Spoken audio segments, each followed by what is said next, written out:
തലസ്ഥാനത്ത് ഇ.ഡി. ഉദ്യോഗസ്ഥർക്കെതിരായ ആക്രമണത്തിൽ സി.ആർ.പി.എഫ് കേന്ദ്ര ആഭ്യന്തര മന്ത്രാലയത്തിന് റിപ്പോർട്ട് നൽകും. സംഘടിത ആക്രമണം, സി.ആർ.പി.എഫ് സുരക്ഷ എന്നിവ വിശദമാക്കിയുള്ള റിപ്പോർട്ടാണ് സമർപ്പിക്കുക.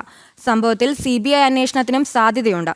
കേന്ദ്ര അന്വേഷണ ഏജൻസിക്കെതിരായ ആക്രമണം കേന്ദ്ര ഏജൻസി തന്നെ അന്വേഷിക്കട്ടെ എന്ന നിലപാട് സംസ്ഥാന സർക്കാർ സ്വീകരിച്ചാൽ അന്വേഷണം ആ വഴിക്കു തന്നെ നീങ്ങും.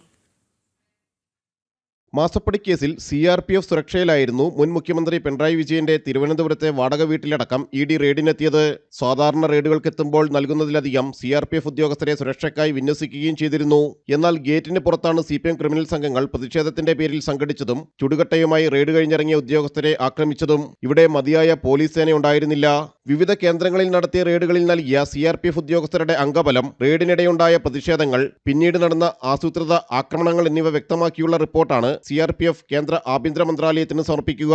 PFI ഭീകരവാദ കേന്ദ്രങ്ങളിൽ റെയ്ഡ് നടക്കുമ്പോൾ ഉണ്ടാകാറുള്ള സി.ആർ.പി.എഫ് അംഗബലത്തേക്കാൾ കൂടുതൽ സുരക്ഷാ ഉദ്യോഗസ്ഥർ സുരക്ഷയൊരുക്കാനുണ്ടായിരുന്നു. സി.ആർ.പി.എഫ് റിപ്പോർട്ട് കൂടി പരിശോധിച്ച് ആഭ്യന്തര മന്ത്രാലയം തുടർ നടപടികളിലേക്ക് കടക്കും. സംഭവത്തിൽ CBI അന്വേഷണത്തിനുള്ള സാധ്യത സംസ്ഥാന സർക്കാരിന്റെ നിലപാടനുസരിച്ചാണ്. കേന്ദ്ര അന്വേഷണ സംഘമായ ഇ.ഡിക്കെതിരെ നടത്തിയ ആസൂത്രിത ആക്രമണം കേന്ദ്ര ഏജൻസിയായ CBI തന്നെ അന്വേഷിക്കട്ടെ എന്ന് സർക്കാർ നിലപാടെടുത്താൽ CBIക്ക് അന്വേഷണം നടത്താനാകും. എന്നാൽ പോലീസ് വീഴ്ച കൂടി അന്വേഷണ പരിധിയിൽ വരുന്നതിനാൽ സംസ്ഥാന സർക്കാർ CBI അന്വേഷണത്തിന് നിർദ്ദേശിച്ചേക്കില്ല. ജിജീഷ് കരുണാകരൻ, ജനം, കൊച്ചി.